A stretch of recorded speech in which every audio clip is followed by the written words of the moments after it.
I, 32, male, have been married to my wife, 30 female, for 5 years, and it feels like in the last year, she's become a complete stranger. We were both established when we met, and at first, it felt like we shared the same values. I went to a trade school and learned a very technical job. I worked shit entry, level jobs, before I proved myself and built a reputation in coding, to the point where my references trumped my education. My wife has a graduate degree and works in a management position. This created a bit of what I thought was friendly tension at the time. Early on, I bitched about middle management. I saw them as roadblocks between me and finishing tasks. My wife saw middle management as necessary for directing personnel and resources. Personally, I was stuck with a bad string of middle managers who thought code developers were modular and replaceable. They set unreasonable deadlines, promised features to clients, and created scope creep. Every time I told her about the next boneheaded thing my manager instituted, she always took his side. Note: she never met him. He sees things you don't, she says. After about a year of dating, I learned to stop telling her about my day at work if it didn't involve days off or raises. I always felt like she resented the fact I didn't go back to school for a 4-year graduate degree. She pushed about it early on before marriage, but when I broke down the loans and debt, she dropped it. She was relatively debt-free when we married, as was I. As I said, we were pretty close in earning power as well. About 2 years ago, I started working for a company that had an owner who talked to me directly. He saw value in me and my potential. I now make 50% more than my wife, and my manager is a guy who works well with me. While not a technical lead, he embodies what a scrum master should be. I would say he knows how to stay out of my way, but that makes it sound adversarial. He's a great supervisor. The first 4 years of marriage went great, overall. I didn't complain about managers from work, and she didn't push me to dump thousands into a piece of paper and debt. We had fun, went on date nights several times a month, shared hobbies, cooked together, read books together, and watched movies together. When the first lockdown hit, we both worked from home. Our house is really nice, with 3 spare bedrooms for if we eventually had kids. One was already converted into an office for me, and when the lockdown started, we converted the second one into an office for her. We both telecommuted, but we both had very different philosophies about it. I would get up, make breakfast, shower, shave, dress in a suit, then walk into my home office. I hate suits and ties, by the way, but it does put me in the mental state of, okay, this is work time.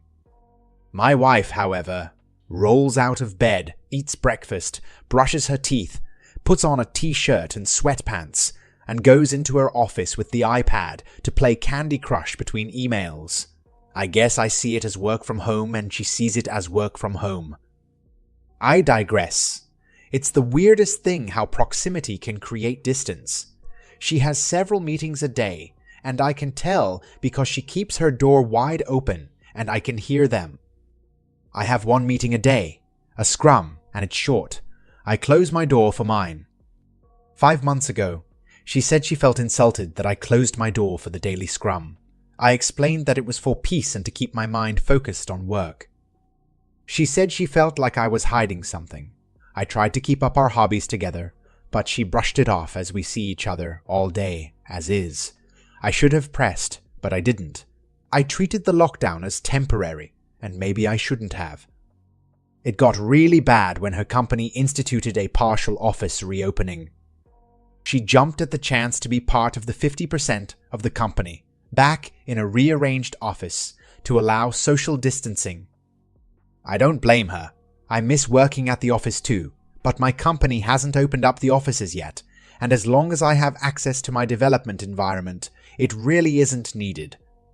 I think several of her other co-workers got into her head. She would stay after work to hang out with them and have drinks at a co-worker's place. I pressed and wanted to know more, but she was secretive and guarded. She became colder and colder too. It felt like I had a roommate, and not a wife at that point. Last month, on a weekend, she put her old iPad on the desk and said, "Can you wipe this? I want to gift this to my niece." I shrugged. I often do that sort of thing for the family, and didn't think much about it. Off she went to another company gathering, and I switched on the iPad. Maybe my wife was becoming so brazen. Maybe she thought I wouldn't check it and just do a factory reset. The point is, I checked it and saw her messaging app. Pics, videos. M's with her boss. They've been having an affair for 2 months. I can't describe the feeling in my veins. It was like my blood turned to ice. It reminded me of the scene in Equilibrium where the polygraph flatlined. I copied everything, packaged it into cloud storage I use for development projects separate from work, and started looking for a lawyer. I didn't confront it first because I wasn't sure what I would do. The new sensation in my body felt like I was both numb and walking through water. She didn't notice or didn't care. By that point, we were already dead bedroom. I contacted a lawyer and he wanted to keep investigating and me to keep my mouth shut. He suggested I get a private investigator, and suggested a good one. For the last 4 weeks, we were gathering evidence and he was preparing the file for divorce. Be patient, he kept telling me. Yesterday, my lawyer told me he had the filing almost ready. Our state is at fault and the PI got photos, video plus texts. It was pretty much a slam dunk. Then, last night, I don't know what happened to me, but the ice turned to fire. She came home, late of course, and I don't even remember what she said to me, but I went off. I said I hoped it was worth fucking her boss. She turned to me, nasty vindictive. She said I wasn't there for her emotionally. I was just lounging all day at home, even if I was earning the lion's share at home. I wasn't intellectually stimulating. I told her I had a lawyer and she laughed. She said my bluff was pathetic. There was no way I was leaving her. That even if I divorced her, she would get half my paycheck. If I stayed with her, at least I would get to occasionally have sex, so I shouldn't mess this up. She was a different person. I said to her, "That's not a marriage." She laughed again. "Honey, this is the 21st century. A woman can have her cake and eat it too." She laughed again, and she went to bed. I emailed my boss and said I needed a week off to handle a family issue. This morning, she left as I was getting dressed and only said, "Don't wait up." I went to my lawyer's office, and he said he had the papers ready. He had a process server with him and asked how I wanted the papers served. I told him. My lawyer, bless him, laughed and said, "You better not. I've had so many people want to do a cutesy or revenge serving, and I always talk them out of it. Judges don't have a sense of humor." He told me how this could cost me alimony or assets. I didn't care. Her words burned me. I wanted her burned back. The lawyer did his best to keep telling me not to, but he relented when he saw how serious I was about this. The process server heard my idea. He laughed as well and said, "You're my hero." I had to special order something with a rush cost. Sent the process server to pick it up and deliver that with the papers to my wife's work. The process server told me what happened when he was done. He said he had to.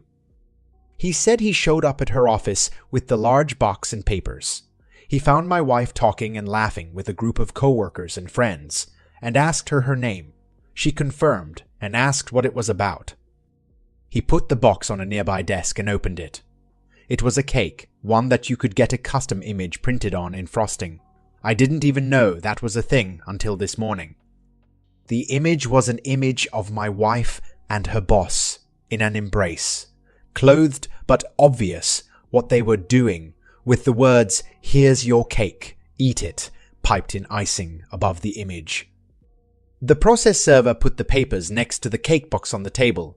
"You've been served." He said, "What happened next?" was a loud screech from her. At least 8 people in the office saw the cake. My wife freaked and swatted the large cake box off table, where it fell on the carpet, but with the image still visible. Several of her co-workers started berating her, and she started crying and screaming. The process server took a hasty retreat. My phone blew up and I just kept sending her to voicemail. I don't bother reading her texts. She hasn't come home, but her mother texted me saying she is going to stay over there for now. The euphoric rush of the cake felt great, but as the hours pass, I am considering my lawyer's words now. Did I fuck this up? Update. I'm still off from work. My boss decided to give me 2 weeks instead of the one I requested. Good man he is. I've already split our savings in half, put my half in an account in my name, and changed autopay for the mortgage, credit freezes, etc. Everything my lawyer advised me to do with the household funds. First off, we have no kids. Second, I'm seeing a therapist to help me. I found one that is well versed in helping with infidelity. Seen him twice, and I am feeling a lot more balanced out. Still, some weird low points, but nowhere near the same amount of swing between the two. After the cake stunt, I'm definitely taking my lawyer's advice on anything from this point forward, he said.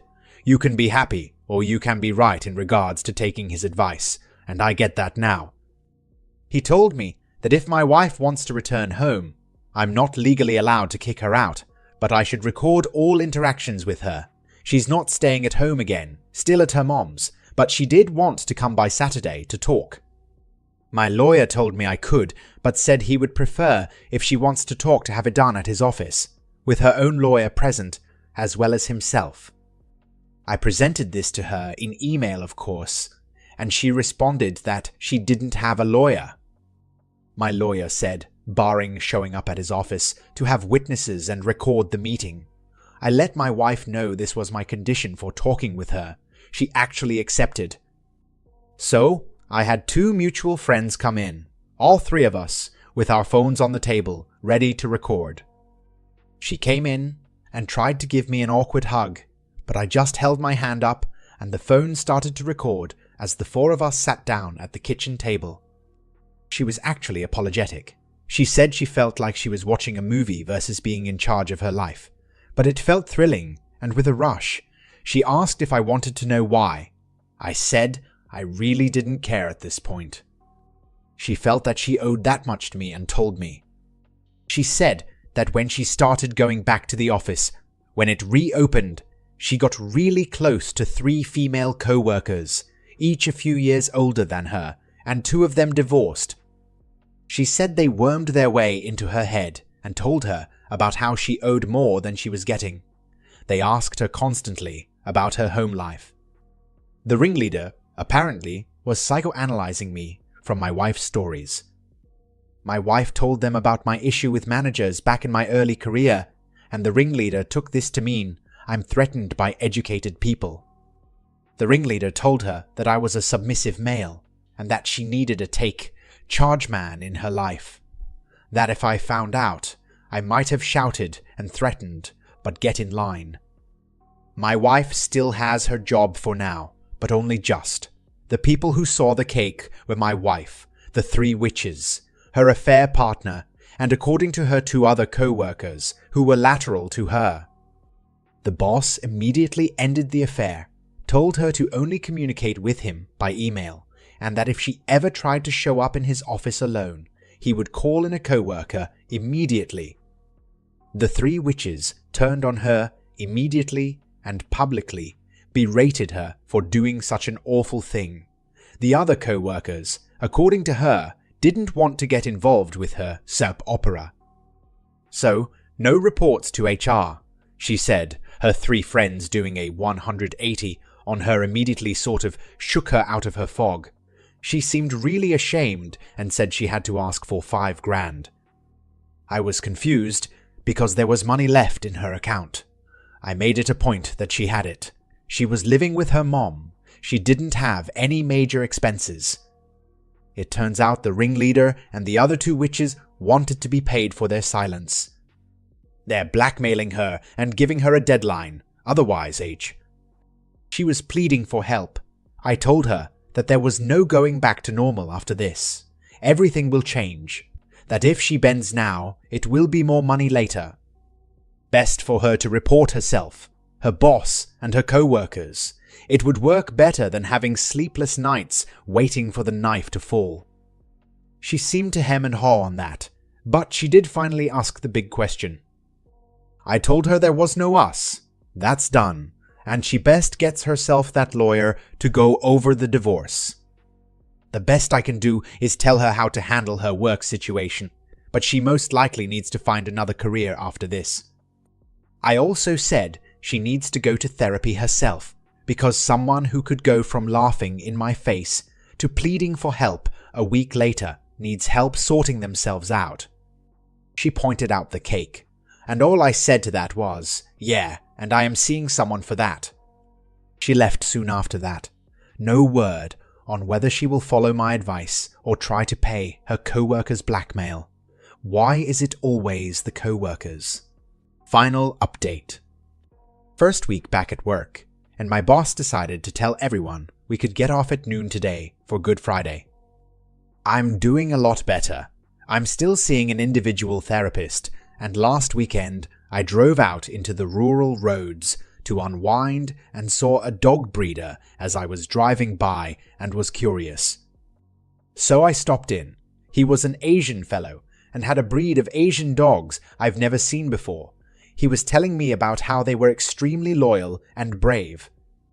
After playing with a few of them, I am considering going back to buy one, even if they are extremely expensive. I believe they're called Gingdos. The wife always entertained getting a dog, but she never found a breed she liked. Anyway, the wife still has not moved back in or made any direct attempts to contact, but she did get a lawyer.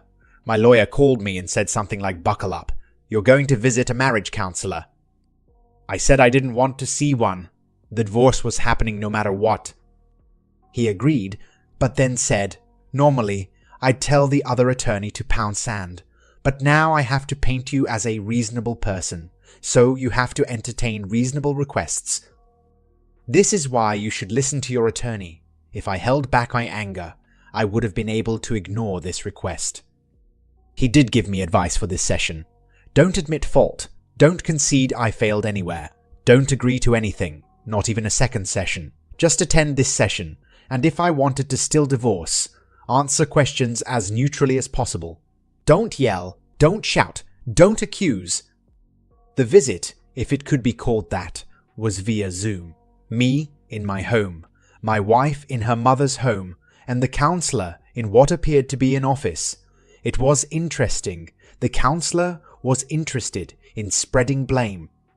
Surely you could see how distance could create a need. I simply said I don't agree. It takes two people to create a rift in a marriage. Yeah, she and her boss. Holding on to this is staying in the past. There could be a wonderful future. Past behavior is a good indicator of future behavior. Stuff like that. I wouldn't pretend for a second that I played mind games or ran circles around her, because I didn't. I just didn't engage more than I had to. It was 2 hours of her and my wife just trying to make me take even 10% of the blame, so she could say, "See, it was both of your faults. Now let's rebuild," or something like that. Near the end of the session, the counselor asked me why I was acting so cold. I said something along the lines of, "Did you know infidelity can create the same mental damage as PTSD?" The counselor said, "I heard something like that before, yes." The session's time was running out, and I was about to sign out when my wife asked if I was good with attending another session next weekend. I said I didn't think that was a good idea. She then begged what it would take for me to agree to a session next week. I said goodnight and signed off. Now I'm just waiting to see what the next reasonable request is that I can't turn down, just so my lawyer can paint the picture that I'm a well-adjusted guy who had one outburst of bad behavior versus a trend of bad behavior. Unfortunately, This was the last update before the user stopped posting. He hasn't posted any more updates regarding this story. If any future updates come into this story, I will make another video on it, so make sure to subscribe and if possible, hit the like button.